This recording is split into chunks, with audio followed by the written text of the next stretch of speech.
ఏంటంటే అటు ఒక కళాకారుడిగా నాన్నగారు నాకు నేను ఇందాక అన్నాను కళ్ళు మూసుకుంటే ఇప్పుడు నేను అనబోయేది ఏంటంటే కళ్ళు మూసుకుంటే కనేది కళ, కళతో అభినయించేది కళ, నిద్రపోతున్నప్పుడు కనేది కళ, నిద్రపోతున్న సమాజాన్ని మేల్కొల్పేది కళ. ఒక అద్భుతమైన రైటర్ రాసింది ఈ డైలాగ్, నాన్నగారిని స్ఫూర్తిగా తీసుకుని. అదే దారిలో నేను వెళ్తుంటాను. అలాగే నాన్నగారు కూడా ఎన్నో ఈ ప్రకృతి విపత్కర పరిస్థితుల్లో ఆయన నటుడిగా ఉంటూనే రాజకీయాలు రాకముందు ఇది నేషనల్ డిఫెన్స్ ఫండ్ అయితేనేమి, లేకపోతే మన రాయలసీమ క్షామ నివారణకైతేనేమి,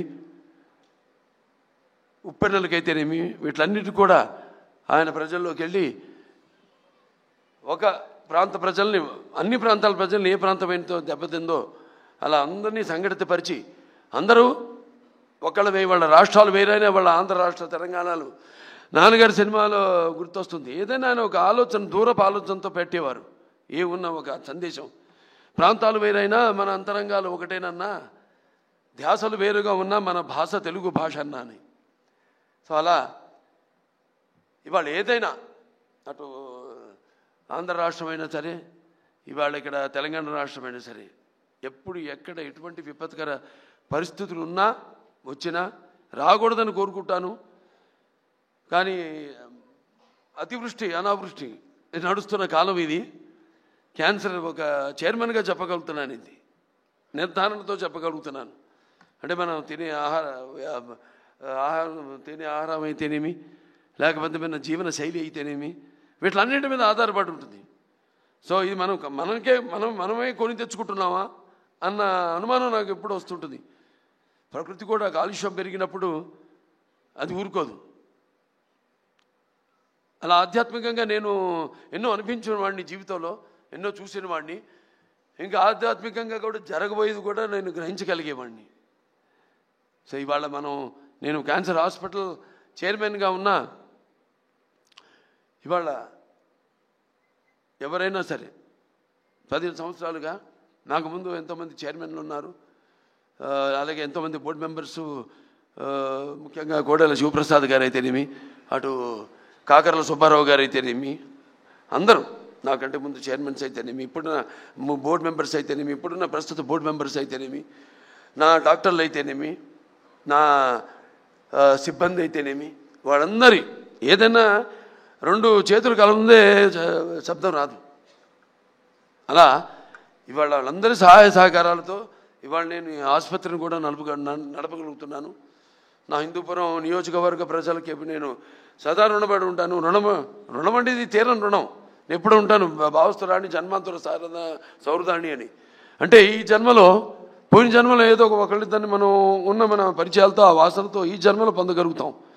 కానీ ఇన్ని వేల లక్షల కోట్ల మంది అభిమానుల్ని పొందడం అంటే అది మీకు నాకు ఏ రుణానుబంధమో, ఏ జన్మల అనుబంధమో, ఏ విడదీయలేని అనుబంధమో కదా అని నాకు అనిపిస్తూ ఉంటుంది.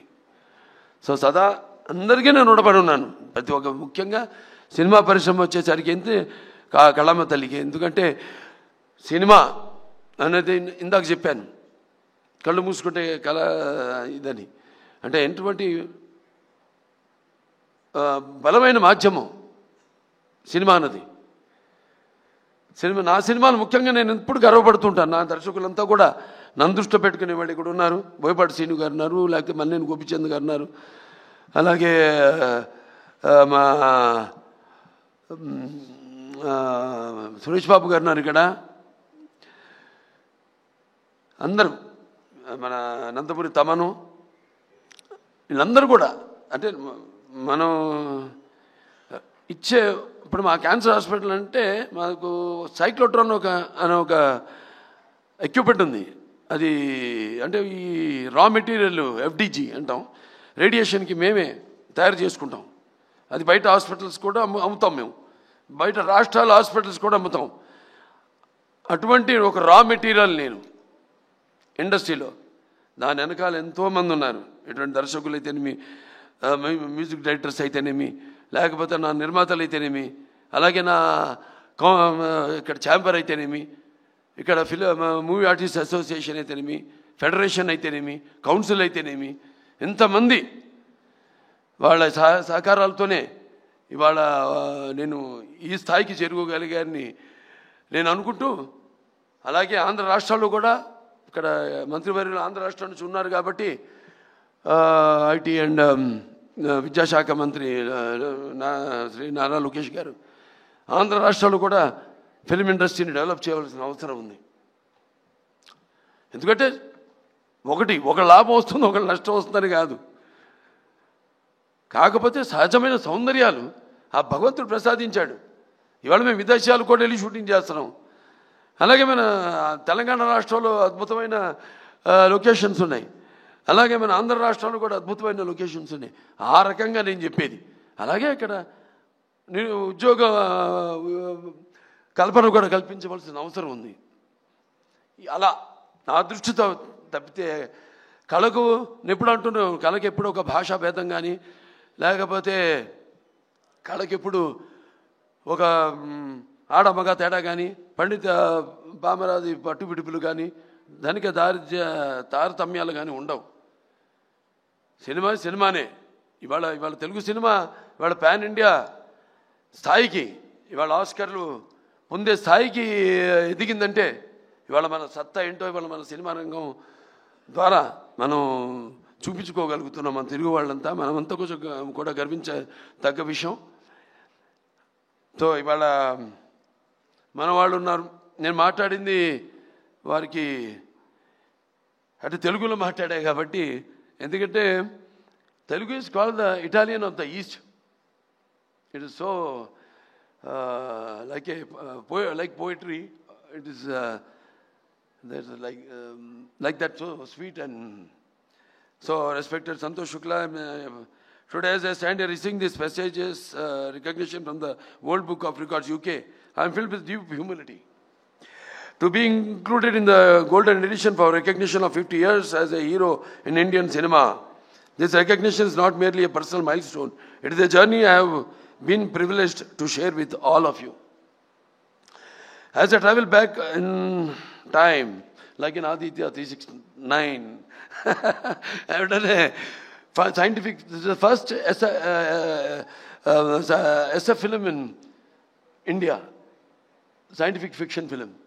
It's called Aditya in 91. Then I was 31 years. No graphics and all this, no VFX. Now I'm going to do the sequel also. So in 1974, my grandson's favorite film, Bala, Haribir, Aditya, Devansh, Aditya 369. Okay, in 1974, the set of my very first film, Tatamakala, a 13-year-old naive boy trying to find his bearings. All I had was a strong work ethic and discipline instilled in me by my father, Padma Shri Dr. Nandamuni Taraka Ramarao Garu. Through him, I realized today how cinema transcends and goes beyond entertainment. It carries the weight of art, the duty of service, and the mantle of responsibility. Over the last 5 decades, I have lived 100 lives on screen.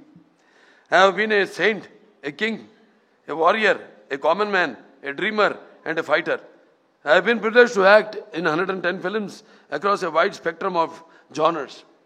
From mythological epics like Sri Ramarajyam to historical dramas such as Gautamiputra Shatakarni, to folklore movies like Bhairavadipam, to science fiction like, as I said, Aditya 369, to social entertainers like Mangamagar Manavadu, Mudramavaya, and powerful mass films including Simha, Legend, and Veerasimha Reddy, Bhagwant Kesari, Daku Maharaj.